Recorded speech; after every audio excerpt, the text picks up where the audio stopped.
কি হলো নীল? হাঁ করে কি দেখছ? আদ্রিতার কথায় নীলের হুঁশ ফেরে। এখনো সত্যিটা জানানো হলো না আদ্রিতাকে। হাঁ করে দাঁড়িয়ে না থেকে আমার সাথে অফিস চলো। ফেরার পথে আমার নেকলেসটা জুয়েলারি শপ থেকে নিয়ে নেবে। দ্রুত পায়ে আদ্রিতা বাড়ি থেকে বেরিয়ে যায়। গাড়ি থেকে নেমে গটগট করে অফিসে ঢুকে গেল আদ্রিতা। বিয়ের 2.5 বছর পরেও আদ্রিতা ওর দিকে ফিরেও তাকায় না। দীর্ঘশ্বাস ফেলে ফাইলগুলো নিয়ে নীল ঢুকল অফিসে। নিজের কেবিনে ঢুকেই আদ্রিতা দেখল বিজন ওর জন্য অপেক্ষা করছে। আই এম সরি বিজন, অনেকক্ষণ ওয়েট করছো।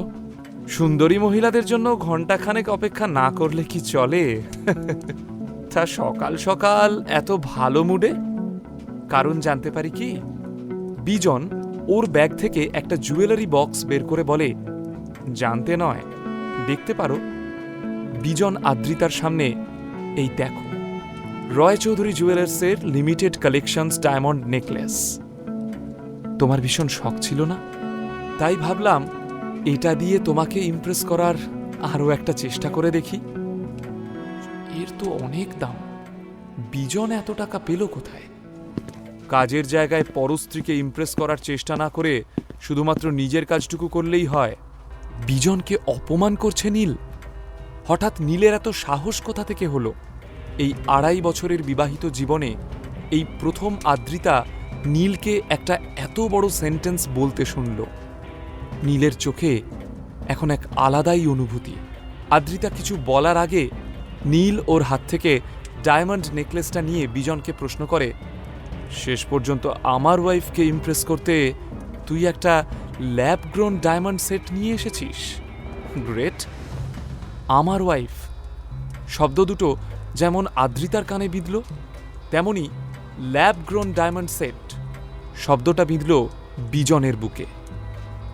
আসলে আজ সকালে ও রয় চৌধুরী জুয়েলার্সের একটা শোরুমে গিয়েছিল আদ্রিতার ড্রিম ডায়মন্ড নেকলেস কিনতে। কিন্তু আসল নেকলেসের দাম শুনে ওর প্রায় অজ্ঞান হওয়ার জোগাড়। এমন সময় দোকানের বুদ্ধিমতী সেলস স্টাফ ওকে এই ডুপ্লিকেট সেটটা দেখায়। সব ঠিকঠাক প্ল্যান মতো এগোচ্ছিল, কিন্তু এই নীল এসে যে এইভাবে হাটে হাঁড়ি ভেঙে দেবে সেটা বিজন স্বপ্নেও কল্পনা করতে পারেনি। এই সেটটার যা দাম তার 10 ভাগের 1 ভাগ টাকাও কি তুই চোখে দেখেছিস? আসল ডায়মন্ড তুই কখনো চোখে দেখেছিস? শাট আপ নীল, ক্ষমা চাও বিজনের কাছে। একটা মিথ্যেবাদীর কাছে ক্ষমা চাইতে হবে কিসের জন্য? বিজন বুঝতে পারছিল যে তার ফাঁকিটা ধরা পড়ে গিয়েছে। আদ্রিতা, আমি জানি এটা ল্যাব গ্রোন ডায়মন্ড, খনি থেকে নয়। এই হিরে ল্যাবরেটরিতে খুব প্রিসাইজলি তৈরি করা হয়। এটা কিন্তু আসল হিরে। লেকচারটা বন্ধ কর। একদিকে নীলের হঠাৎ পরিবর্তন, অন্যদিকে বিজনের ছেলে মানুষই। বিরক্ত হয়ে আদ্রিতা নীলকে বলে, তুমি এখন যাও নীল, কাজ করতে দাও আমাদের। তোমার এই কালেকশনটা পছন্দ? কথা দিচ্ছি এই নেকলেসটা আমি কিনে দেব তোমাকে। তার জন্য যত পরিশ্রম করতে হোক আমি করব। নীল খুব শান্তভাবে কথাগুলো বলল আদ্রিতাকে। তারপরই একবার বিষাক্ত দৃষ্টিতে বিজনের দিকে তাকালো এবং দ্রুত আদ্রিতার কেবিন থেকে বেরিয়ে গেল। তুমি নীলের কথায় কিছু মনে করো না বিজন, ওয়ার্থলেস ফেলো একটা। কাজ না করে বাড়িতে বসে থেকে বেসিক ম্যানার্সটাও ভুলে গেছে। আদ্রিতা জুয়েলারি সেটটা বন্ধ করে বলে, আমার কিন্তু এই সেটটা ভীষণ পছন্দ হয়েছে। কোনো ভালো ওকেশন দেখে নিশ্চয়ই পরব।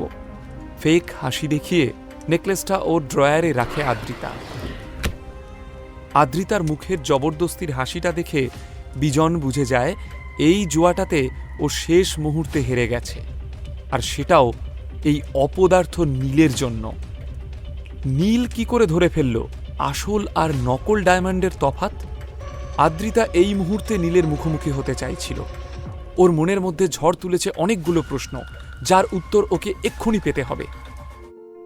কোনো একটা সময় আদ্রিতাকে নিজের করে পাওয়াটা নীলের স্বপ্ন ছিল, কিন্তু আজ আদ্রিতার সাথে কাটানো এই বিবাহিত জীবনের প্রত্যেকটা মুহূর্ত নীলের রূঢ় বাস্তব। 4 বছর আগে আদ্রিতা সেনকে প্রথমবার দেখে নীল ওর প্রেমে পড়ে যায়, অথচ বিয়ের এতদিন পরেও নীলের আফসোস থেকে গেছে যে আদ্রিতার নজর একবারের জন্যেও নীলের ওপর পড়েনি। আজ নীল প্রথমবার আদ্রিতাকে ওর চোখের দিকে তাকাতে দেখল। যদিও আদ্রিতার চোখে প্রেম ছিল না, ছিল অপার বিস্ময়। নীল দ্রুত পায়ে হেঁটে লিফটের সামনে এসে দাঁড়ায়। দাঁড়াও। নীল পিছন ঘুরে তাকিয়ে দেখে আদ্রিতা দাঁড়িয়ে। What was that? তুমি বিজনকে এইভাবে অপমান করলে কেন? আদ্রিতা বিশ্বাস করতে পারছে না এই কি সেই মানুষটা যার সাথে ও গত 2.5 বছর ধরে সংসার করছে, যে এক মুহূর্তের জন্যেও আদ্রিতার মনে বিন্দুমাত্র দাগ কাটতে পারেনি, যে এক ছাদের তলায় থাকলেও আদ্রিতা থেকে সব সময় পালিয়ে বেরিয়েছে।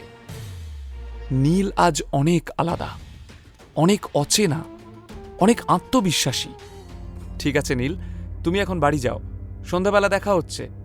নীলের কিছু বলার আগেই বিজন চিৎকার করে ওকে পিছন থেকে ডাকে, এই দাঁড়া, দাঁড়া বলছি। বিজনের চিৎকার শুনে আদ্রিতা চমকে পিছন ফিরে তাকায়। এই পরিস্থিতিটাই এড়াতে চেয়েছিল ও, কিন্তু মনের কোণায় কোথাও যেন কৌতূহল উঁকি মারছিল। আদ্রিতা দেখতে চাইছিল হঠাৎ বদলে যাওয়া নীল ঠিক কিভাবে এই পরিস্থিতির মোকাবিলা করে। অন্যান্য বারের মতো ভয়ে কুঁকড়ে যাবে, নাকি সাহস করে বিজনের মুখোমুখি হবে? এই অত বড় বড় কথা যে বলে এলি, তুই কি জানিস ওই সেটটার দাম কত? অফিসের করিডোরে একটা বিশ্রী তামাশা হচ্ছে দেখে আদ্রিতা বিজনকে থামাতে যায়। বিজন প্লিজ। বিজন কিন্তু আদ্রিতার কথায় কোনো কর্ণপাত করে না। ওই সেটটার দাম 24 লাখ রে ভিখারি।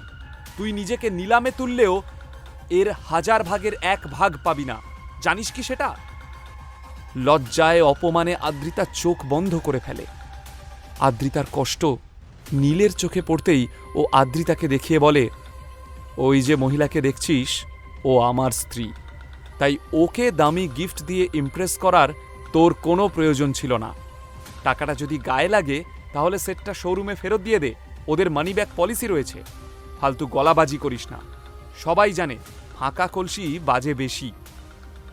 নীলের উত্তরে পিছনে দাঁড়িয়ে থাকা স্টাফেরা মুখ টিপে হাসতে শুরু করে। অফিস স্টাফদের সামনে নিজেকে উপহাসের পাত্র হতে দেখে দ্রুত লিফটে উঠে পড়ে বিজন। নীল কিন্তু বেশ শান্ত, মুখে বাঁকা হাসি নিয়ে পাশের লিফটে ওঠে। ঠিক তখনই লিফটের দরজাটা বন্ধ হয়ে যায়। আদ্রিতা অবাক চোখে নীলের যাওয়ার দিকে তাকিয়ে রয়েছে। এ কোন নীলকে দেখছে সে? এতদিন কি নীল তাহলে কোনো মুখোশ পরেছিল? এই নীল তো একেবারে অচেনা।